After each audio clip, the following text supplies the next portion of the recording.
Bismillahirrahmanirrahim. Assalamualaikum warahmatullahi wabarakatuh.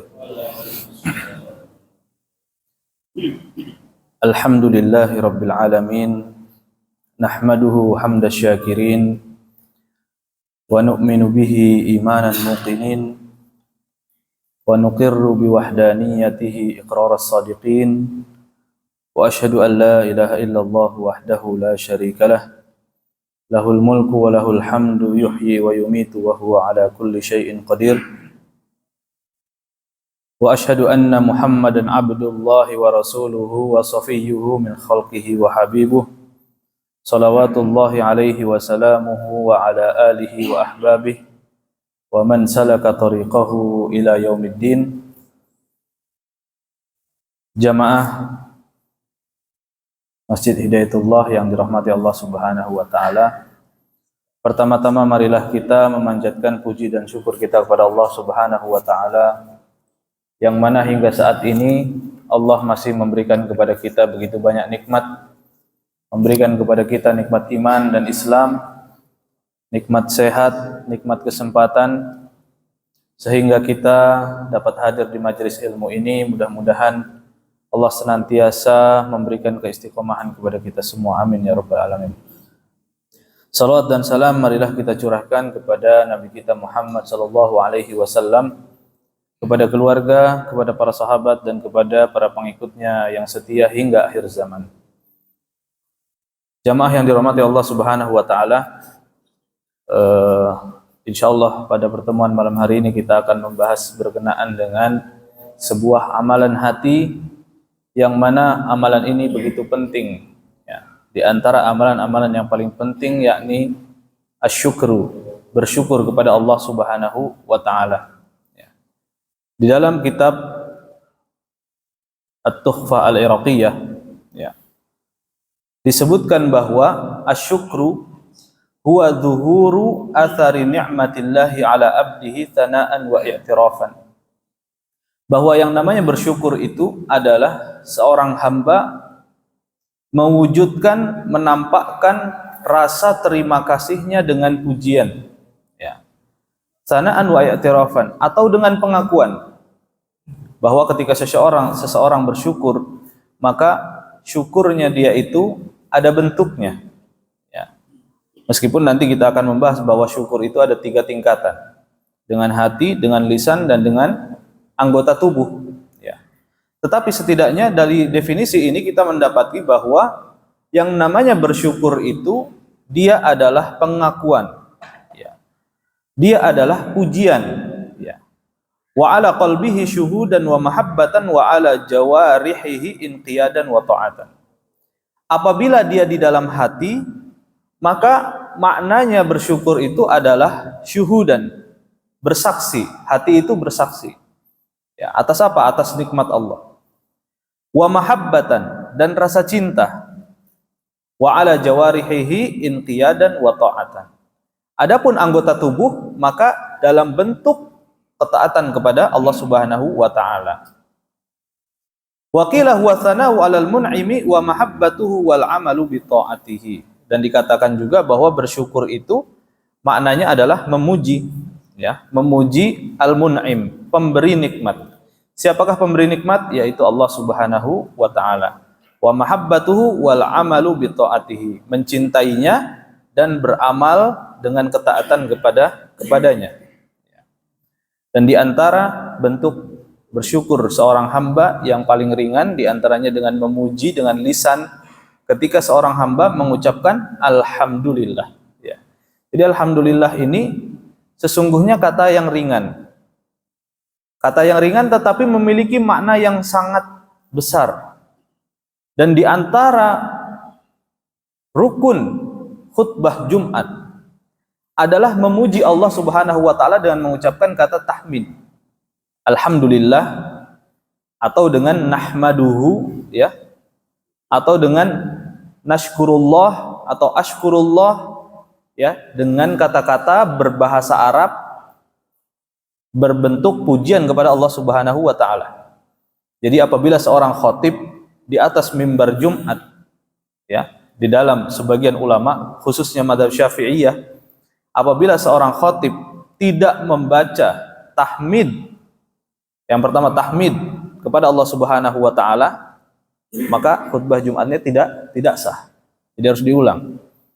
Kemudian apa yang kedua? Shalawat kepada baginda Rasulullah sallallahu alaihi wasallam juga dengan bahasa Arab, yaitu dengan usolli wa usallim atau dengan as-salatu wassalam dengan bahasa Arab. Ya, kalau wasiat takwa boleh dengan bahasa Arab, boleh dengan bahasa Indonesia, boleh. Atau dengan wasiat yang lain yang mengajak kepada kebaikan. Tetapi untuk dua hal ini, bertahmid kepada Allah Subhanahu wa taala, ya, dan bersalawat kepada baginda Rasulullah sallallahu alaihi wasallam merupakan dua rukun di dalam khutbah Jumat yang mana harus dibaca di dalam bahasa Arab. Maka jika ditinggalkan, dikhawatirkan bahwa khutbah Jumatnya tidak sah dan sholat Jumatnya tidak sah, gitu ya. Maka harus i'adah, khutbah ulang, atau dengan diganti sholat zuhur, gitu. Asyukru fil kitabi was sunnah. Di dalam Al-Quran Allah Subhanahu wa ta'ala menyebutkan ayat tentang syukur banyak sekali. Di antaranya adalah ya ayyuhalladzina amanu kulu min thayyibati ma razaqnakum washkuru lillah. Wahai orang-orang yang beriman, makanlah daripada apa yang telah dirizkikan oleh Allah Subhanahu wa taala, dari apa-apa yang baik bagi kalian, washkuru lillah, dan bersyukurlah kalian kepada Allah Subhanahu wa taala, ya. Maka ketika kita mendapatkan nikmat dari Allah Subhanahu wa taala dalam bentuk makanan, rizki, ya, rizki yang kita makan, maka kita memiliki kewajiban untuk bersyukur kepada Allah Subhanahu wa taala. Bahkan bersyukur itu tidak mesti kita itu mendapatkan nikmat yang begitu banyak.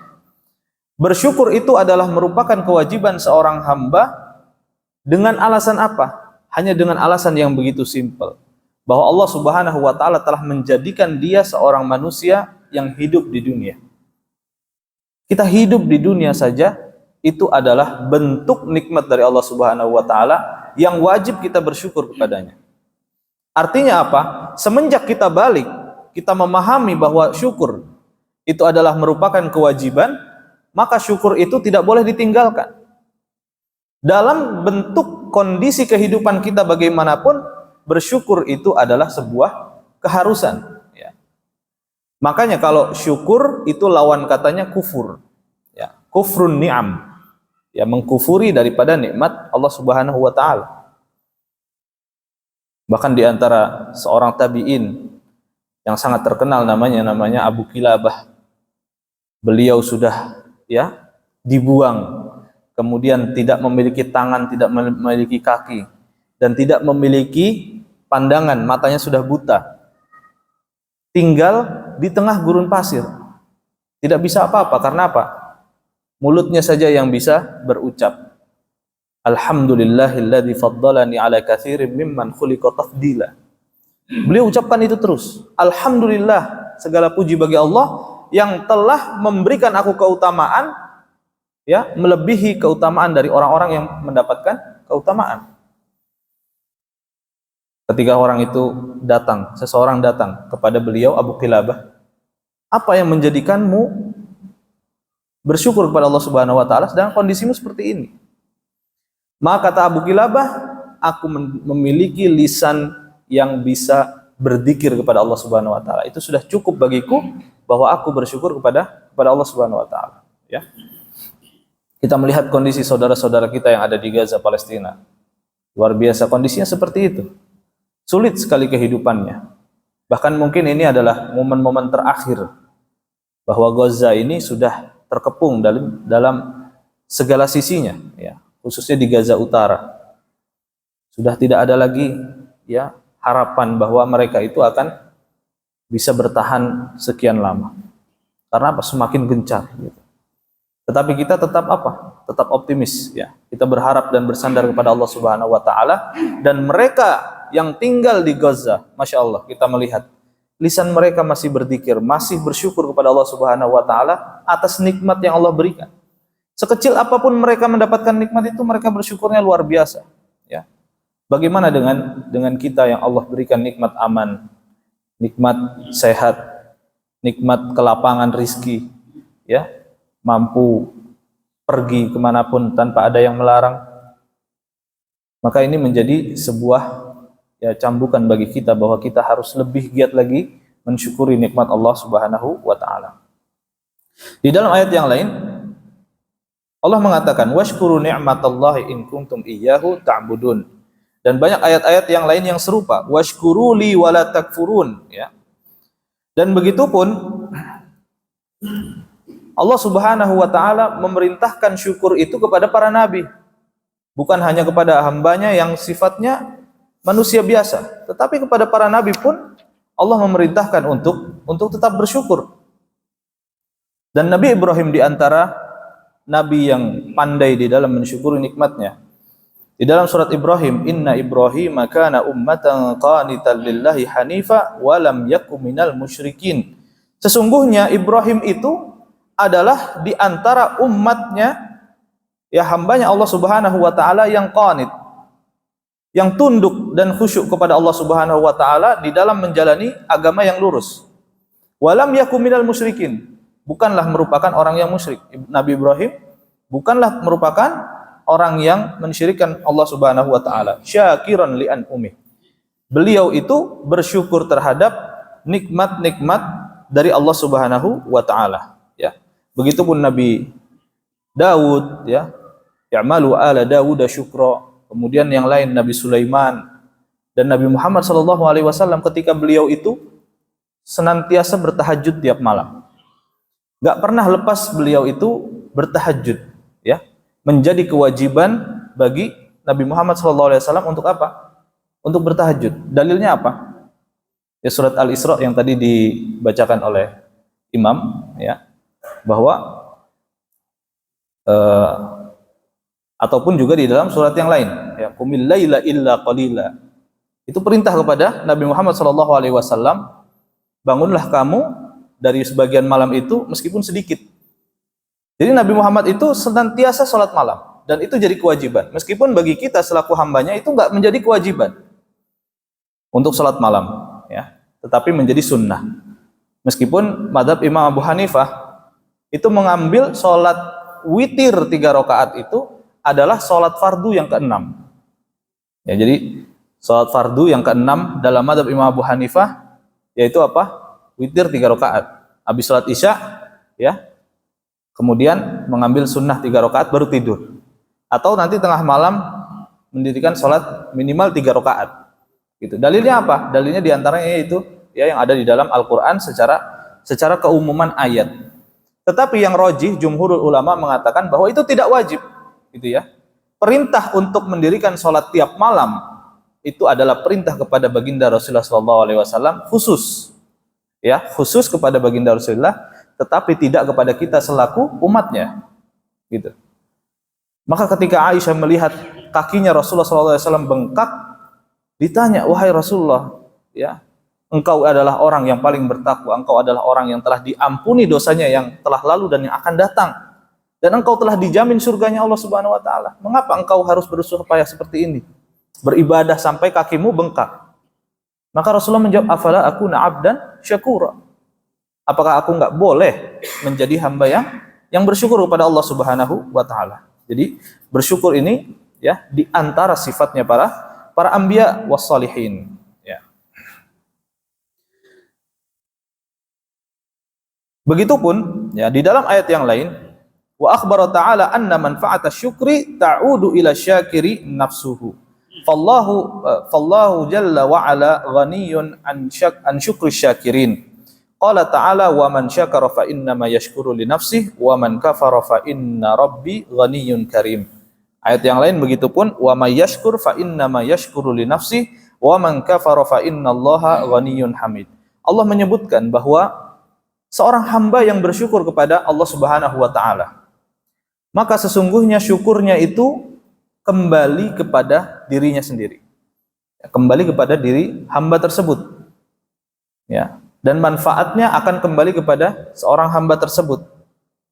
Begitupun ketika dia kufur kepada Allah Subhanahu wa taala atas nikmat-nikmat yang telah diberikan, sama ya, bahwa kekufurannya, pembangkangannya terhadap nikmat dari Allah Subhanahu wa taala akan menjadikan dia sempit daripada nikmat Allah yang berikutnya, gitu ya.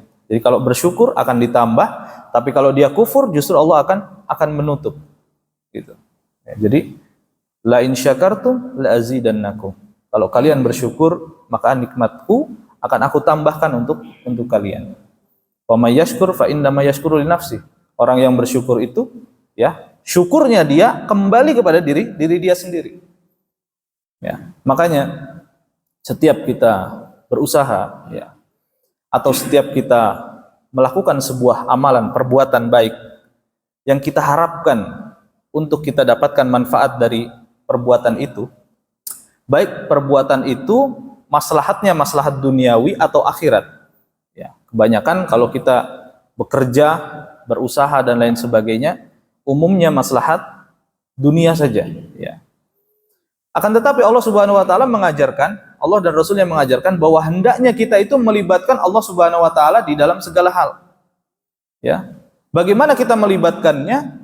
Rasulullah mengajarkan libatkan Allah Subhanahu Wa Taala itu dari mana? Dari niat kita. Ya. Jadi orang yang memiliki keinginan disebut dengan irodah, memiliki keinginan, misalnya saya pengen umroh, saya pengen haji misalnya, ya, itu keinginan. Lalu kemudian dari situ ada tekad, ya, disebut dengan al-azm atau ghoyah. Dia pengen ada sesuatu itu terwujud, gitu, ya. Maka ketika tekad itu, ya, dimanifestasikan, diaplikasikan dengan langkah awal, maka disebut dengan niat. Ya. Karena apa niat ini dilakukan? Niat karena duniakah atau niat karena Allah kah? Gitu ya.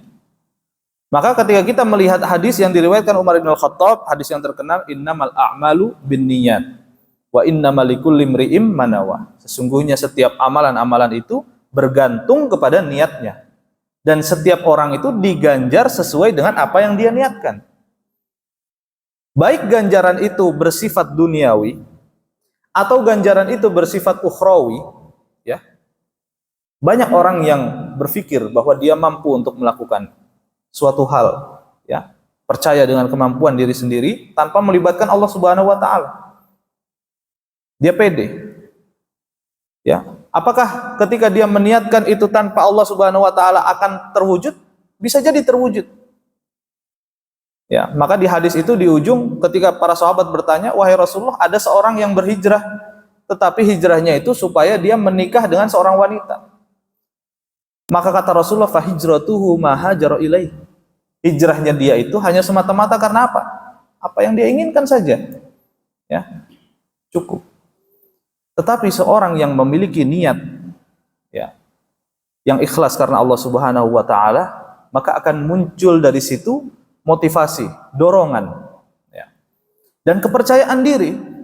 Orang yang niatnya itu karena Allah Subhanahu Wa Taala dalam berusaha, dalam berbisnis, dalam bekerja, ya, muncul kepercayaan diri dia, ya, dorongan bahwa Allah itu akan kemudian memantapkan langkahnya, bahwa Allah itu kemudian akan menjauhkan dia dari perbuatan salah, gitu, kesalahan-kesalahan, dan Allah akan memberikan taufik kepada dia. Apa itu taufik? Taufik itu kesuksesan, ya, atau ketepatan di dalam melakukan sebuah hal. Ya. Itu dengan niat yang ikhlas, maka akan ada dorongan lebih, gitu. Dan itu kita harus yakin sebagai hamba Allah Subhanahu Wa Taala. Buktinya apa? Banyak isyarat ilahiyah dari Allah Subhanahu Wa Taala. Bagaimana ketika para nabi, ya, alaihimussalam, dan Rasulullah SAW menautkan usaha mereka itu, niat mereka itu dengan kepada Allah Subhanahu Wa Taala, hasilnya berbeda, motivasinya berbeda, ya, motivasinya berbeda. Ketika Musa alaihissalam diperintahkan oleh Allah Subhanahu Wa Taala untuk pergi kepada Fir'aun, berdakwah kepada Fir'aun, ditemani dengan sekretarisnya Harun, ya. Maka Allah Subhanahu Wa Taala memerintahkan faqula lahu qaulan layyinan la'allahu yatadzakkaru au yakhsha. Wahai Musa dan Harun, pergilah kalian berdua ke Fir'aun, katakanlah kepadanya dengan perkataan yang lembut, Mudah-mudahan dia ingat atau dia takut kepadaku. Ya. Tetapi kata di dalam surat Thaha ayat 45, Nabi Musa itu takut. Ya. Inna nakhafu ayyafruta alaina au ayyatgha. Ya, bisa dicek dalam surat Thaha ayat 45 bahwa Nabi Musa itu takut bahwa Fir'aun itu akan apa? Berbuat zalim kepada dia dan akan melampaui batas. Takut, ya. Nggak percaya diri. Apalagi Nabi Musa, dia lidahnya itu, ya, lisannya kurang fasih.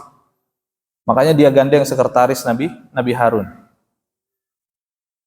Tapi ketika dalam keadaan seperti itu, maka Allah Subhanahu wa taala mengatakan, "Innani ma'akuma asma'u wa ara." Sesungguhnya aku bersama kalian berdua mendengar dan aku melihat apa yang kalian lakukan. Ya, maka mereka pergilah berdua ke hadapan Fir'aun dan mereka sukses, gitu ya.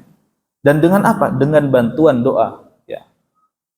Nabi Musa ketika akan berangkat berdoa, Rabbi shrahli sadri wa yassirli amri wahlul 'uqdatam min lisani yafqahu qawli. Jadi sebuah amalan, sebuah pekerjaan yang cukup penting akan kita lakukan, ya. Maka seharusnya bahwa kita itu berdoa kepada Allah Subhanahu wa taala. Nabi Musa mau berangkat itu berdoa, Rabbi shrahli sadri. Ya Allah, lapangkanlah dadaku, wa yassirli amri, mudahkanlah urusanku, wahlul 'uqdatam min lisani, lepaskanlah belenggu dari lisanku, ya, yang membuat aku tidak mampu berkata-kata, yafqahu qawli, dan aku berbicara dengan benar dan lurus. Dan Rasulullah juga senantiasa mengajarkan kita untuk berdoa. Ya, kalau kita ya mungkin lupa untuk berdoa, minimal kita baca Bismillahirrahmanirrahim. Rasulullah SAW mengatakan, kullu amrin dhi balin la yubda'u bi Bismillahirrahmanirrahim fahuwa abtar. Setiap pekerjaan yang penting, kullu amrin dhi balin, setiap ucapan yang penting tidak dimulai dengan Bismillahirrahmanirrahim, kata Rasulullah, fahuwa abtar. Apa itu abtar? Dia cacat, dia pincang, dia buntung. Ya. Kalau kita melakukan sebuah perbuatan, kita lupa mengucapkan Bismillahirrahmanirrahim, ya, kemungkinan di situ Allah Subhanahu wa taala tidak memberikan barokah. Allah tidak memberikan taufik kepada kita dari amalan yang kita kerjakan. Makanya setiap kita memulai sesuatu, ya, apalagi sesuatu itu yang penting, kata Rasulullah, kullu amrin dhi balin. Itu udah Rasulullah ajarkan itu. Ya. Kullu amrin dhi balin, setiap kalian itu melakukan sesuatu yang penting atau mengucapkan kata-kata yang penting tidak dimulai dengan bismillah, maka itu cacat. Ya. Makanya kalau kita melihat baginda Rasulullah SAW, ketika beliau itu mau dikasih wahyu untuk pertama kali, bagaimana kondisi baginda Rasulullah SAW?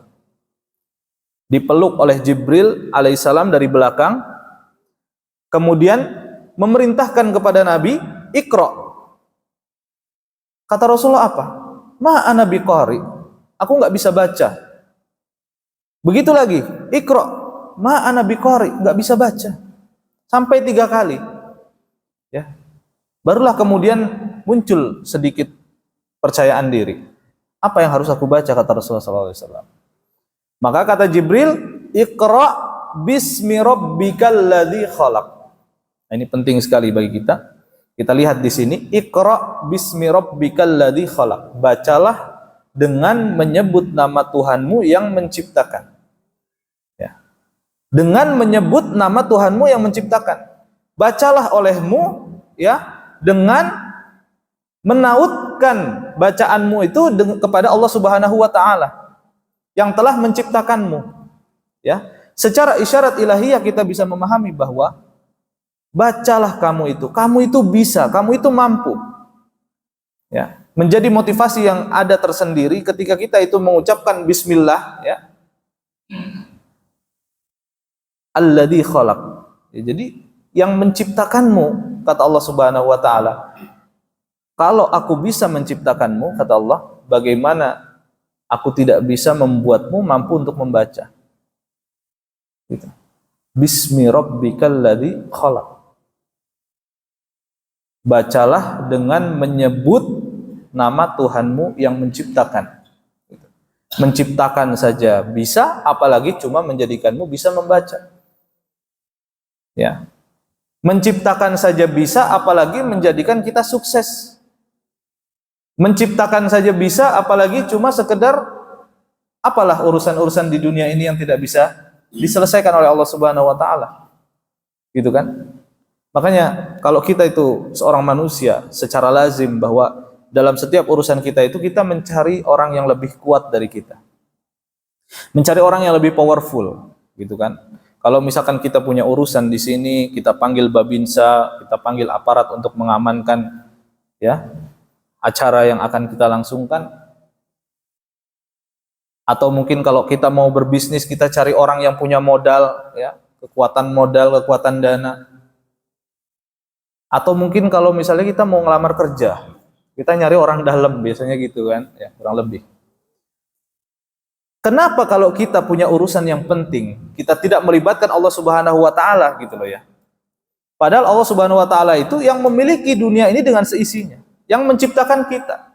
Kok bisa kita ini ya lupa untuk apa? Menyandarkan semua urusan kita kepada Allah Subhanahu wa taala gitu. Maka setiap hasilnya apapun yang kemudian Allah takdirkan ya, itu adalah sudah menjadi ketetapan dari Allah Subhanahu wa taala, dan apabila kita senantiasa menautkan kepada Allah Subhanahu wa taala, insyaallah di dalamnya itu ada keberkahan ya. Meskipun dalam pandangan mata kita secara materi kok sedikit misalnya, kok saya ini tidak mampu, kok saya ini gagal ya. Tapi kalau kita sudah memulai tadi dengan bismillah, insyaallah menjadi motivasi kita. Karena kita menautkannya kepada zat yang memiliki segala sesuatu gitu kan. Dan itu tidak boleh kita berhenti untuk melakukannya dengan keyakinan yang penuh. Insyaallah ya, segala sesuatu itu akan mudah di sisi Allah Subhanahu wa taala. Maka kembali kepada pembahasan bersyukur tadi ya, apabila kita telah berusaha dengan sekuat tenaga untuk mencapai hasil yang memang kita harapkan, tetapi Allah masih belum berkenan ya.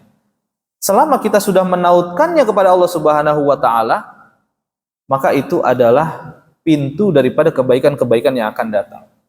Ya. Jadi mungkin Allah belum menakdirkannya ini sekarang, tapi nanti akan Allah berikan nanti sekaligus gitu kan. Doa kita mungkin kita merasa belum diijabah oleh Allah Subhanahu wa taala. Maka kita yang introspeksi diri. Apakah makanan kita sudah baik, ataukah ibadah kita sudah baik atau belum? Muamalah kita dengan orang lain sudah baik atau belum? Ya. Jangan sampai kemudian hal-hal tersebut menghalangi. Disitulah ya bahwa kita ketika segala sesuatu kita tautkan kepada Allah Subhanahu wa taala, tidak ada alasan kita kecuali bersyukur kepada Allah Subhanahu wa taala ya. Jadi senantiasa kita tautkan diri kita kepada Allah ya dengan tawakal, kemudian kita bersyukur atas apa yang telah kemudian Allah takdirkan kepada kita. Bentuk-bentuk syukur ya, syukur itu ada 3 macam. Anwa'u syukri, syukrul abdi li rabbih ta'ala yakunu bil qalbi wal lisani wal jawarihi. Falisyukri thalathatu anwa'in. Hiya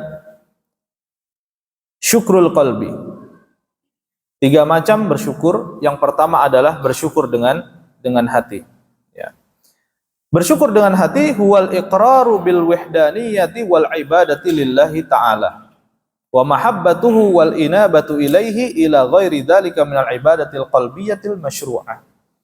Bahwa ketika kita bersyukur kepada Allah Subhanahu wa taala, maknanya adalah bersyukur dengan hati, maknanya adalah kita menetapkan tauhid kepada Allah Subhanahu wa taala, bahwa Allah adalah satu-satunya zat yang memberikan rizki, bahwa zat yang menentukan segala sesuatu di dalam kehidupan kita ya. Dan dengan beribadah hati.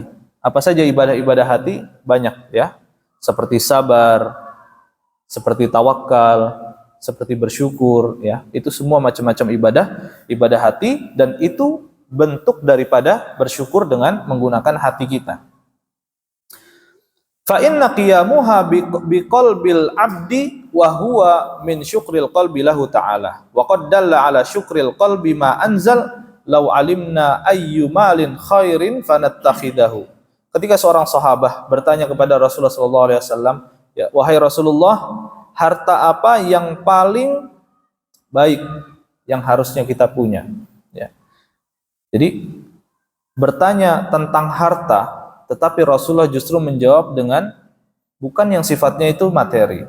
Maka kata Rasulullah, afdaluhu lisanun dzakirun wa qalbun syakirun wa zaujatun mu'minatin tu'inuhu ala imanih. Ya, jadi 3 hal merupakan harta yang paling baik yang kita punya dalam kehidupan dunia. Yang pertama, lisan yang berzikir. Yang kedua adalah hati yang bersyukur. Dan yang ketiga adalah istri, pasangan yang beriman menolong kita dalam keimanan kita. Nah, jadi ketika seorang udah punya 3 hal ini, ya, seakan-akan dia sudah memiliki dunia dan seisinya. Jadi harta yang paling baik kata baginda Rasulullah sallallahu alaihi wasallam. Ya. Kemudian yang kedua adalah syukrul lisani lillah. Bersyukur kepada Allah dengan lisan. Bitsana'i wal hamdi wat tasbihi wat tahlili wat tahadduthi bi ni'matillahi ta'ala wal i'tirafi biha. Walihada qila haqiqatu syukri ats-tsana' 'alal muhsini bi dzikri ihsanih. Bahwa bersyukur dengan lisan itu maknanya adalah bertahmid, ya, bertasbih, bertahlil, mengucapkan la ilaha illallah, wat tahaddutsu bin ni'amillah. Apa maksudnya tahaddus bin ni'amillah? Tahaddus bin ni'mah. Sering disebutkan oleh banyak orang kata tahaddus bin ni'mah, ya. Tahaddus bin ni'mah itu bukan pamer. Tahaddus bin ni'mah itu bukan flexing, bukan. Ya. Bukan menunjukkan bahwa ini Allah kasih. Terus kita umbar kemana-mana dan kita sombongkan diri kita, bukan. Ya. Tetapi makna di sini tahaddus bin ni'mah adalah dengan mengakui bahwa itu adalah nikmat dari Allah Subhanahu wa taala, bukan atas hasil dirinya, hadza min fadli rabbi, ya. Kurang lebih seperti itu mengucapkannya, hadza min fadli rabbi. Dan kemudian apa? Ya, menunjukkan bahwa ada asar nikmat Allah pada dirinya. Misalkan Allah kasih rizki, ya kita berarti berpakaian yang layak, yang sepantasnya. Misalkan Allah kasih kita rizki juga cukup untuk makan yang baik, yang memang bergizi dan lain sebagainya, ya kita makan yang baik. Begitupun untuk keluarga kita, gitu ya. Jangan sampai kita bakhil, pelit kepada diri kita sendiri. Ya, itu salah satu bentuk tidak bersyukur kepada Allah itu apa? Ya bakhil kepada diri sendiri. Kalau orang yang faham makna tahaddus bin ni'mah, maka dia, ya, menunjukkan bekas nikmat Allah itu pada dirinya. Gitu ya. Kalau rizki itu sudah lebih, ya, maka rizki itu kemudian kita sodakohkan kepada yang lain. Gitu. Misalkan kita syukuran, ya, terkenal di Indonesia ini yang namanya syukuran gitu. Ngajak saudara-saudara atau tetangga, teman-teman makan di rumah. Acaranya apa? Acaranya tasyakuran misalnya. Ya. Mendapatkan rizki apa? Rizki anak atau rizki yang lain sebagainya. Maka itu juga bentuk tahaddus bin ni'mah. Itu bukan sombong, ya. Tapi tahaddus bin ni'mah. Ya, bersodakoh itu bentuk tahaddus bin ni'mah. Tetapi tidak dalam bentuk bermewah-mewah. Ketika seseorang sudah bermewah-mewah, ya, misalnya, ya, memamerkan kendaraan dia atau rumah dia yang sudah sampai lebih dari cukup lah kebutuhan duniawi, maka itu sudah masuknya bukan tahaddus bin ni'mah, tapi at-takatsur namanya. Apa itu takatsur? Bermegah-megah, ya, bermewah-mewah, yang dibenci oleh Allah Subhanahu wa taala dan Rasulnya, ya. Maka kita bedakan makna tahaddus bin ni'mah dengan at-takatsur, gitu ya. Kemudian yang ketiga, syukrul jawarihi bil ibadatil badaniyah. Bersyukur kepada Allah Subhanahu wa taala dengan badan kita, dengan anggota tubuh kita, yaitu dengan ibadah badaniyah. Fasyukruha isti'maluha fi ta'atillahi tabaraka wa ta'ala wa kaffuha an ma'asih. Bahwa ketika seseorang bersyukur dengan tubuhnya, dia gunakan tubuhnya itu untuk beribadah kepada Allah Subhanahu wa taala. Ya, maka tubuh ini sebenarnya amanah, ya. Titipan dari Allah Subhanahu wa taala yang harus kita manfaatkan. Dan memanfaatkannya di dalam jalan kebaikan itu adalah bentuk bersyukur kepada Allah atas nikmat tubuh ini.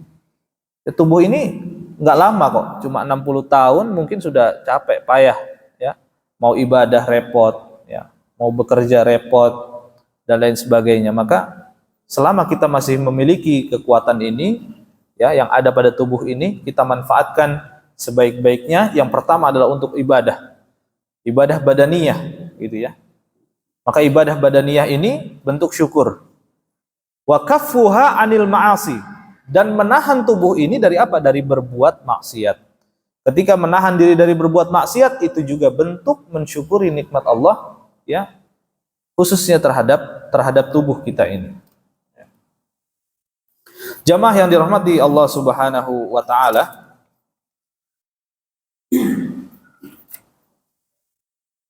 di dalam sebuah hadis Rasulullah Shallallahu alaihi wasallam mengatakan, ya, ajaban li amril mu'min, inna amruhu kulluhu khairun wa laysa dzalika li ahadin illa lil mu'min. In asabathu sarra syakar fakana khairan lahu wa in asabathu dharra sabar fakana khairan lahu. Sesungguhnya urusannya orang-orang yang beriman ini seluruhnya indah, ya. Apabila Allah timpakan kepada dia musibah, ya, kesulitan dan lain sebagainya, dia bersabar. Dan apabila Allah berikan kepada dia hal yang menyenangkan, kebaikan, kesenangan, maka dia bersyukur kepada Allah. Dan keduanya itu khairun lahu. Dua-duanya baik bagi dia. Ya, maka kita melihat bahwa bersyukur lawannya adalah bersabar. Syukur dalam makna kita senang, bersabar dalam makna kita bersedih atau mendapatkan cobaan dari Allah Subhanahu wa taala. Dua-duanya adalah yang menghiasi di dalam kehidupan seorang mukmin. Kalau enggak syukur ya sabar. Ya kalau enggak sabar ya syukur, gitu, kurang lebih. Bahkan para ulama ini banyak yang membahas kira-kira mana yang lebih utama antara bersyukur atau bersabar. Gitu ya. Bersyukur atau bersabar. Banyak orang yang mengatakan bersabar lebih berat karena kondisi yang sulit, gitu kan. Kondisi yang mungkin kekurangan dan lain sebagainya. Tertimpa musibah misalnya. Maka itu sebagian ulama mengatakan ya memang lebih berat bersabar, gitu. Maka lebih utama. Tapi ada yang mengatakan juga bersyukur. Di antaranya Syekhul Islam Ibnu Taimiyah mengatakan bersyukur lebih berat. Ya, kenapa? Karena kalau sabar itu sudah setelan dan kewajibannya setiap mukmin. Bersyukur justru malah kebanyakan orang lupa, ya. Maka Allah Subhanahu wa taala mengatakan, ya, wa qalilum min ibadiya asy-syakur. Sedikit daripada hambaku itu yang pandai mensyukuri nikmatku. Mungkin habis ya waktunya, ya. Baik jamaah yang dirahmati Allah Subhanahu wa taala, demikian yang dapat kami sampaikan kesempatan malam hari ini, pembahasan yang berkenaan dengan masalah syukur. Mudah-mudahan Allah Subhanahu wa taala senantiasa menjadikan kita sebagai hamba yang bersyukur. Allah menjadikan kita hamba yang mampu untuk mengamalkan apa yang telah kita pelajari daripada ayat-ayat Al-Qur'an dan juga hadis-hadis baginda Rasulullah sallallahu alaihi wasallam. Kita akhiri dengan menutup dengan hamdalah dan doa kafaratul majlis. Alhamdulillahirabbil alamin. Subhanakallahumma bihamdika asyhadu an la ilaha illa anta astaghfiruka wa atubu ilaik. Wassalamualaikum warahmatullahi wabarakatuh.